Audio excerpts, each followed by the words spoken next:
I was thinking maybe we should maybe adjourn the meeting and Ken, it's done. 7-6.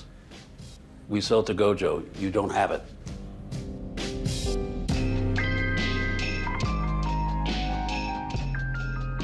I'm Kara Swisher, and this is HBO's official Succession podcast. Today is part 2 of our special series finale episode. To bring it all to a close, we have director and executive producer Mark Mylod on the podcast. And if you haven't already, make sure to also listen to part 1 of the podcast, where I talked to Jeremy Strong and Alexander Skarsgård about saying goodbye to their characters, Kendall and Matsson. Obviously, there will be spoilers, so go watch the final episode before listening.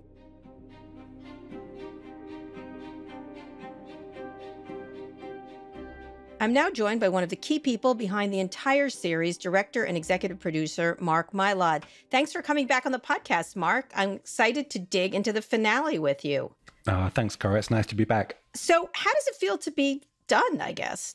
Oh, big come down. I've never experienced that level of sadness, I must admit. For about a month after we finished shooting, I was cushioned to start with because Jesse and I went straight into post-production on the last couple of episodes. That, of course, was all-consuming in itself. But once that was done, I was finding less and less excuses to get into the edit. I had to face the future and, reintroduce myself to my children and my wife. How were they? Very accepting, actually. They got older, I guess. The kids got... Yeah, they're all at college now. So when you think of it as a full, complete work, how do you think about it? I don't know if I've ever categorized it, to be honest, Cara. There is a unique quality, I think, to Succession, which makes it difficult to categorize. But it is, of course, it's one big circle. It's all cyclical. It's almost like that surrealist thing where you could never get above one level. You just keep going around to the same place, which, of course, under normal circumstances would make the series incredibly repetitive and ultimately boring.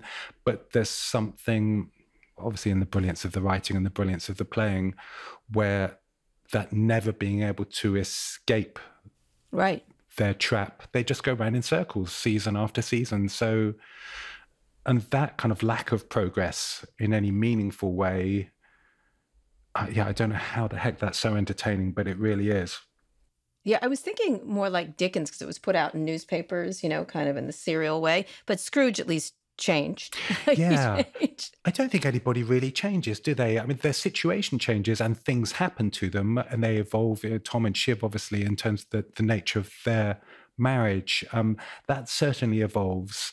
But the natures of the characters, I suppose, as with people, our natures don't fundamentally change, really. Just things happen to us. Right, happened to us. That's exactly how to describe it. So when we talked earlier in the season, you mentioned the table read for this finale script was quite emotional. Now that we've seen it, can you tell me more about what that experience was like with the group together? It's funny that my most immediate memory when you bring that up, Cara, was sitting next to Jesse and facing this kind of semicircle of the cast and Jesse's voice cracking in a way that I've never heard before.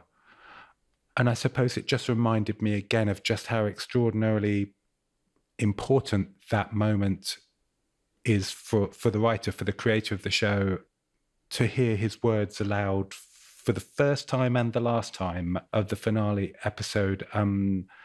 That's the closest I've seen him to being really emotionally undone. And the rest of us were trying to keep a lid on it. I always go around and say hi to everybody. Obviously, we're pretty close after 5 years of working together.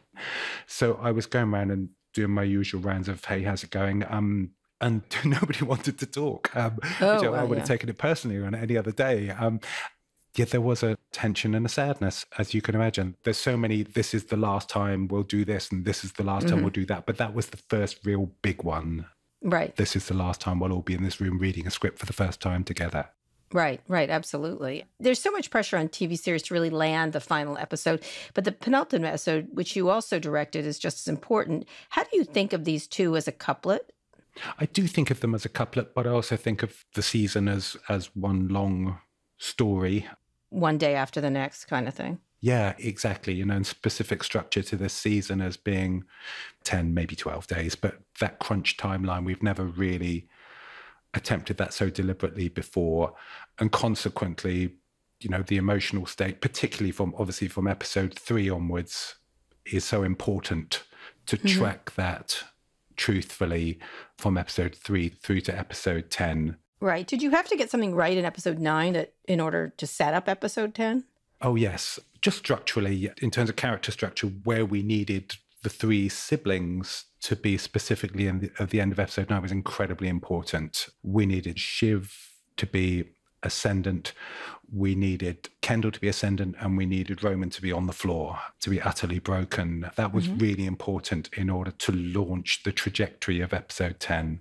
It was interesting. Episode 10 felt a lot more insular. I had been feeling like everything had gotten smaller and smaller throughout the 4 seasons, but episode 9's in a big church. There's no Mencken, no post-election riots, no big set piece with hundreds of extras. The politics of the nation, we really don't know what's going to happen with that. That's just left hanging. How do you think about this shift to something quiet and more emotional for the finale? Because it's very noisy up ahead of it. Yeah, it's interesting, isn't it? In that it isn't a big, in terms of scale and scope, it doesn't have that. It focuses intensely and intimately on Kendall's having to truthfully and convincingly do the impossible, and that is convince his 2 siblings to come aboard. And that's, we've spent maybe 2 years of time with these characters as something that was unthinkable that there should ever be an accord, that kind of genuine alliance when it really comes down to who's CEO. And yet, having broken Roman's will, if you like, at the end of episode 9, breaking Shiv's will relatively early in episode 10, we not only had to do that, but with the benefit of the ticking clock, with the looming board meeting, we forced those characters into having to make that switch. So I hope that we earned that. Yeah, the swimming scene at Mom's house, for example. I do love that we got to spend more time with Carolyn. She had some great one-liners, like when she says, a huge board meeting. I've never had my plans ruined by a huge board meeting before. Yeah. She's very funny. What an understated but very funny actress. Why was it important to bring us into her world, to be in her house? Because she's been a relatively peripheral character that comes in, takes some shots at the kids and leaves, essentially.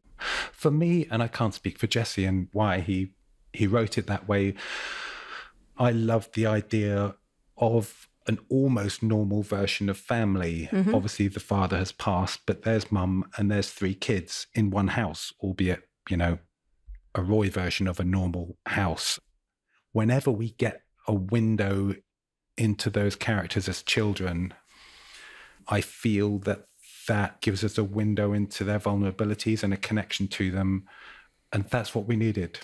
Even though he hides out after being beaten, she can't care for him, Yeah. He wants a parent. He still thinks she's going to be a parent. Yeah, desperately needs it. And of course, and that's the closest he'll ever get, really, to, just to be there on a one-on-one with her, seeking that refuge. And there's a little oasis there. I hope that when the characters leave that place to fly back from Barbados to New York, that there is a sense, I'm sure our audience are far too wily to be seduced entirely, but there is a sense that, okay, maybe this could actually work. Yeah, they had some sort of group think together. It was where Shiv learns Matsson has betrayed her, so she joins back up with her brothers. Of course, that's what prompts her, not because she believes in either of them.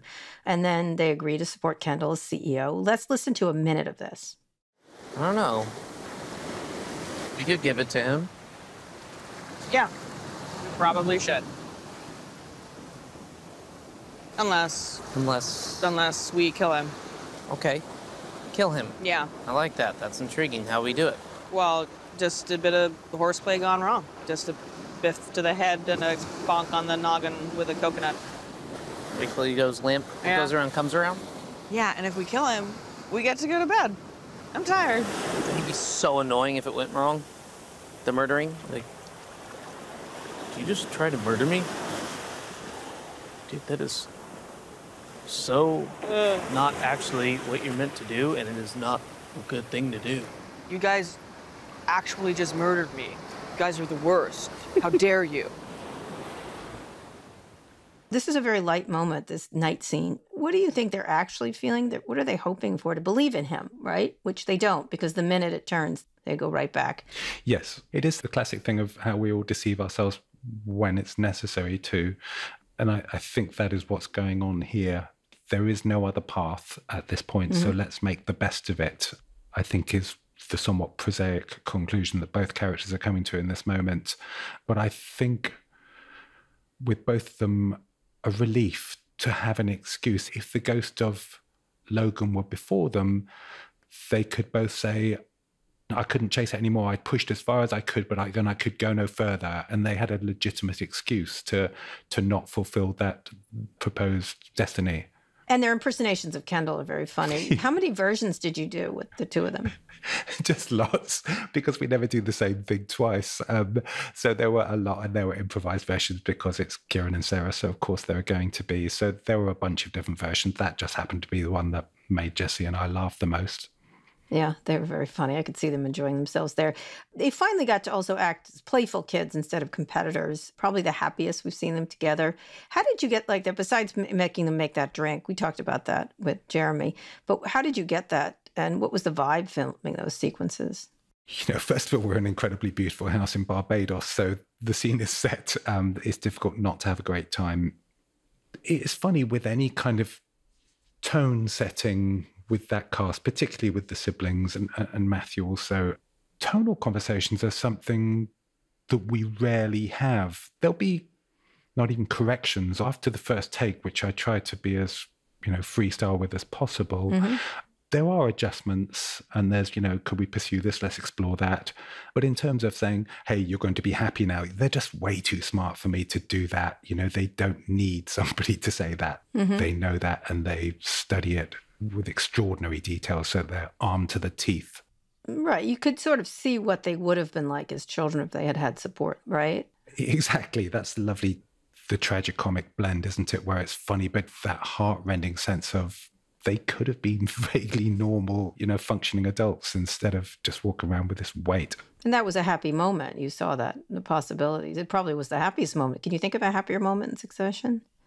The only time I can remember them vaguely being as happy as that, really, I suppose the beginning of season 4, when they're that illusion of having transcended Logan and moved to the West Coast. And perhaps there's a scene that I was always really fond of. I think it was in the penultimate episode of season 1, where they go to the boathouse for a midnight spliff or something, where there was that sense of childhood, of innocence and connection and shared experience. Right. But things eventually get back to the real world and the boardroom vote. Before we get there, we go back to Logan's apartment. We say goodbye to Connor and say hello to Willow's cow print couch. Where do you think things stand at the end? She was hoping he would go off to another place so she can enjoy the apartment herself, finally. I had very mixed feelings when I read this scene in the script. I've always rooted for Connor and Willa. So for the inevitable truth, and I do see why Jesse wrote this, and I see the emotional truth in it, to make that conclusion instead of that more fanciful and they all lived happily ever after. I was kind of sad about that. They're a little emotionally bereft, though, Mark. I don't know if you've noticed. No, I just misunderstood. Yeah, right, yeah. But they do have emotions. Obviously, we see a beautiful virtual dinner with Logan at the apartment. Shiv, Roman, and Kendall are staring at the video. Is it the first time they're seeing it? And when did the actors actually first see it? It was, yeah. We literally filmed that scene an hour before we shot their reaction to it. Our location schedule was such that that was necessary. So we did this ridiculously kind of quick turnaround from shooting it on an iPhone to whip it up. And the brilliant Katrina Whalen, our graphics producer, did this incredibly quick turnaround on it to make it, usable for playback. But we specifically kept the actors apart from that so that they could react, and they wouldn't have wanted it any other way, And I think that was the most emotional I've ever been on set for the entire. Really? Why? I don't know. In that, in episode 9, when Roman is hijacked by emotion at the worst possible moment for him, making as he stands up for the eulogy, that actually happened to me at my own mother's funeral, at which there were not 900 people present, but exactly the same thing happened to me, and that. It's the inconvenience of emotion. You get hijacked at all these unexpected times. And for me, we shot the first take of it, which is always, particularly on emotional reactions, the most important to me. And as I called cut, I couldn't say it. And I walked onto set because I was on a big hurry to shoot a lot of material, and I basically couldn't speak. I was just trying not to cry, and I don't know why. I found it really profoundly moving, and I don't exactly know why that particular moment. What's the story behind the dinner scene? And it was important for you and Jesse to have Brian Cox back for the finale in some form? I presume, and I can't speak for Jesse in this, so I'll just speak for what I read into it. For me, it was to dimensionalize Logan. With Brian's character, we've always somewhat seen him in conflict. We rarely get the chance to dimensionalize the character. I think perhaps that might have been frustrating for Brian somewhat with this incredible range that he has. But there's that window and a side of their father that they could never really access. And yet there he was with these people that we assumed would just kowtow to him and have this particular dynamic. And yet you saw that there's this whole kind of private life that they were not party to. And actually, Alan's character was.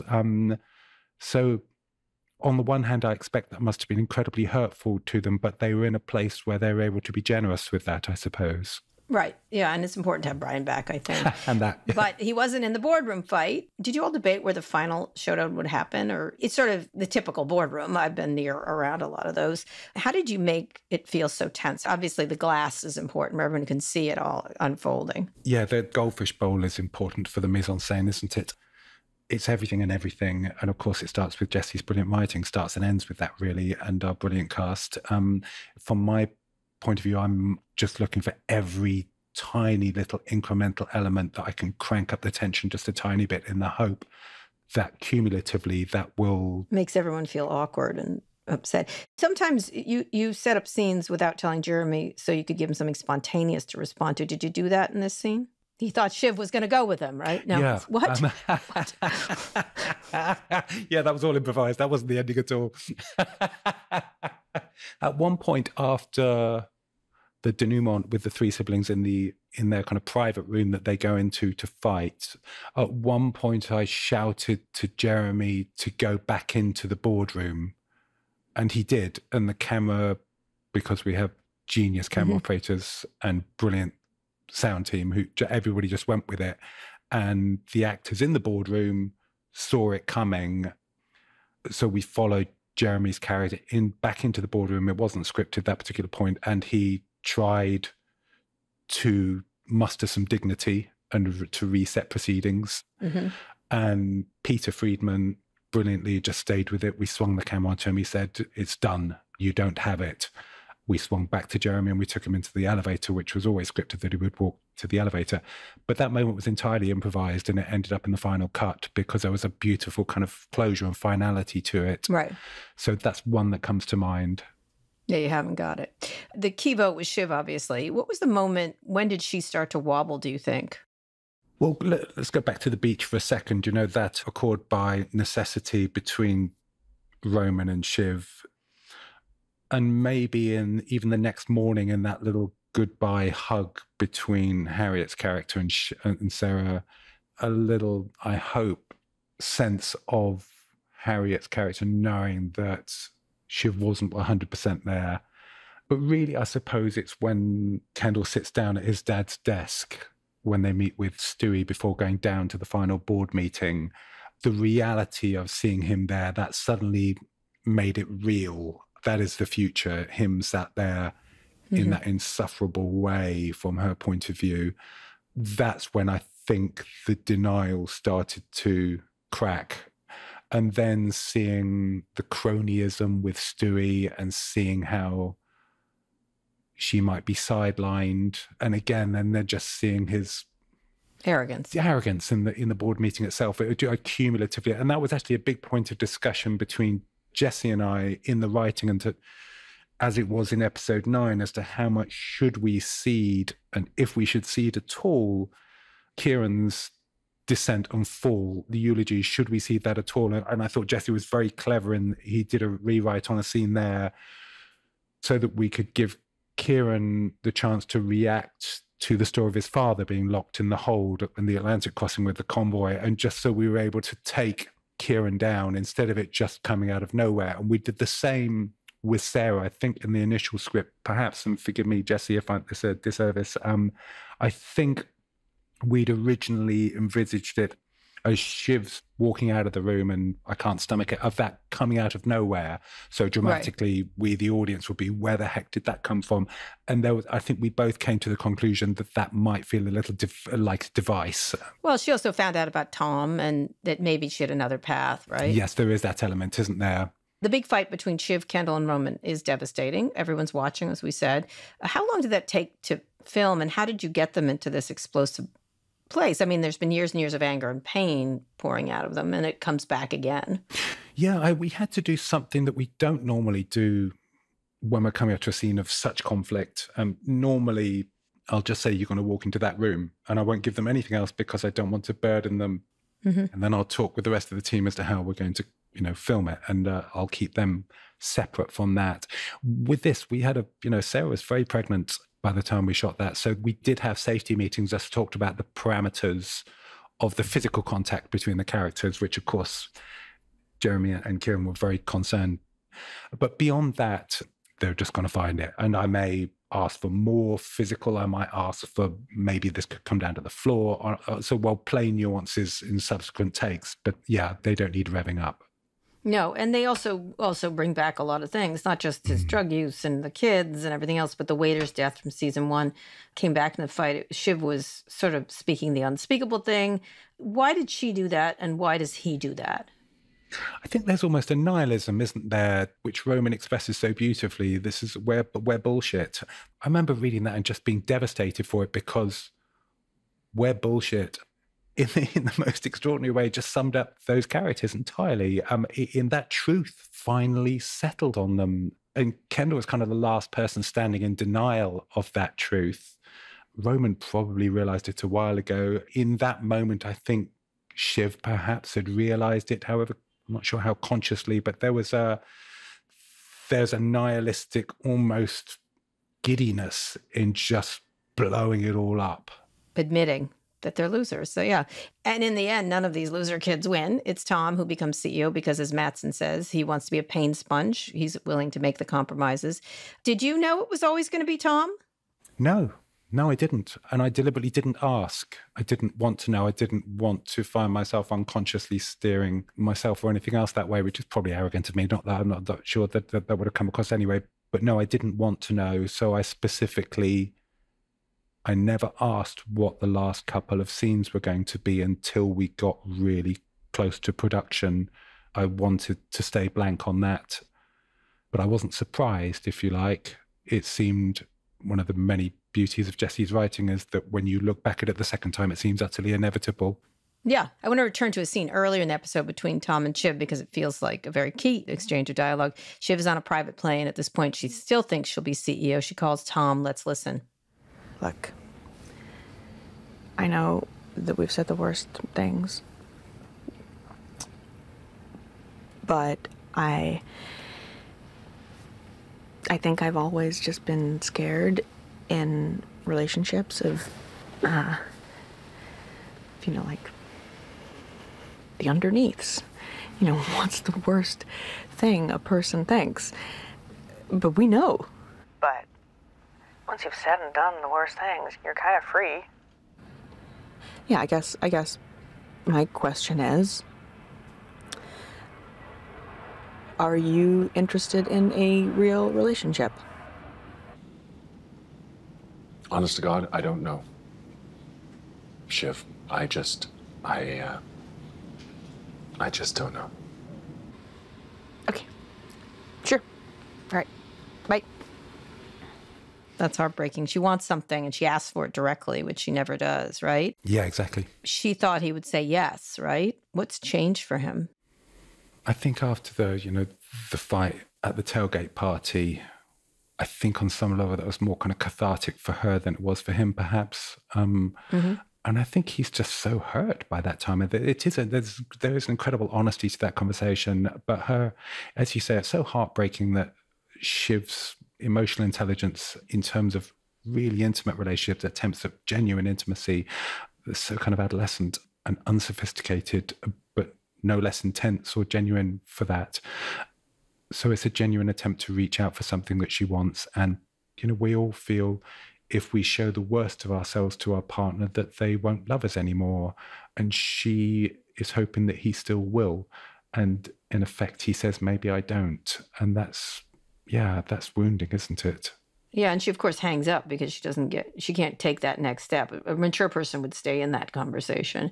She feels like it's transactional again and that Tom has some power. Someone has the hand in the relationship. Do you think they can have a real relationship in the future? Oh, I think they can. I think they very much can, yes. Because without wishing to be cynical or sound cynical, all relationships are a transaction on some level, a continuous seesaw of power that we try to balance to maintain them. I wish I could remember an exquisite piece of writing in the final scene when Shiv and Tom are in the car driving away together, and it was something to the effect of 2 unexploded bombs being transported with the utmost care. And I thought it was such a beautiful piece of writing, and it's a shame that stage directions can't make the cut. But he reaches out to her hand, is that correct? He makes the offer, and she accepts without warmth. So the moment itself is a business transaction. Yeah, you can see she's going to take over from him. I was like, oh no, Tom. Do you think so? It's funny. I actually disagree with that, Cara. Oh, really? Tell me why. I disagree because I think that Tom has evolved to a point, and why I feel optimistic about their marriage is that I feel that the seesaw is finally balanced in a way that never has been for 1 second in the time that we've watched their relationship. So I feel now that he is equipped to push back on anything that is too overbearing for him. So I feel that it's an equal fight for the first time, and that's why I think it will succeed. One of the last images, as you said, is if she was going to squeeze his hand or show any kind of thing, what were you trying to do in that scene? And let me say it's reminiscent at the end of The Graduate when Ben and Elaine are sitting in the back of the bus and their smiles turn into something else. It looked like that. It did. Like, oh no, what did we just do? So what do you think the couple's future is? What was the message being sent there? First of all, I love that you referenced The Graduate, which was one of my all-time favorite films for a start. And secondly, that was very much a dynamic in the framing that we were going for. There isn't the transition there in the same way that obviously from giddiness to what is our future necessarily. I think it's an optimistic moment, but in a Succession style, in that I think there's absolute truth to it within the parameters of their relationship. They're having a kid, and I genuinely think it will work. And there will be underlying tensions and resentments, as there is in any lifelong relationship. But I genuinely feel optimistic for them. And the fact that she puts her hand to that position, of course she's not going to grab it and give him a kiss. Of course that's never going to happen. But that is an acceptance of Tom's new position. Yeah, it's quite a scene. You're like, oh no. Well, she'll be rich. So that's what I kept thinking. Like when I was feeling bad for all these kids, I was like, you know, they're going to be really billionaires. Rich. So while Tom and Shiv drive away in the car together, semi-holding hands, we leave Roman at a bar sipping a martini. He's all alone. He's also been freed from the company. Do you see this as an optimistic ending for Roman? Yeah, I really wanted to. I really wanted to think, you know, he'll just be a court jester and live out a happy denial. But no, I mean, this exquisite performance. I'd basically asked Kieran to walk in and have a martini, but I knew he'd find something else there, and the script had already alluded to it. And you'll see in the cut just that look of where the mask slips for a moment and that endless pain. I don't see any escape from that. I thought that just that moment from Kieran was just so devastating. And I don't feel any optimism for that poor character. Wow. Anyway, you end the episode and the whole series with Kendall staring over the railing at Hudson River in Battery Park. Why did you choose that location? It's a fantastic location. I've been there many times. Actually, it came about, first thing was what's logical in terms of the timeline of, I think we established that they've been, you know, somewhere in the downtown area in the financial district. So I wanted to honor that and not just go somewhere that was photographically fun. And then it was a question of what would give me a sense of scope and a sense of, you know, hopefully a little epic scale. Obviously, I live in New York, so I know the coastline pretty well, but I pretty much walked from Brooklyn Bridge around to Chelsea Harbour, and it just seemed like the right place, really, I suppose. But there was this day, there was a cold snap. It was extraordinary. It was absolutely frigid and freezing. And for the first few takes that we did, Jeremy was, upset in perfectly legitimate way. He said, I can't feel anything apart from the cold, which I also felt, if I'm really honest, was kind of great on some level. There was something about that suffering. It was so extraordinarily bleak. What do you think he's thinking when he's looking at the water?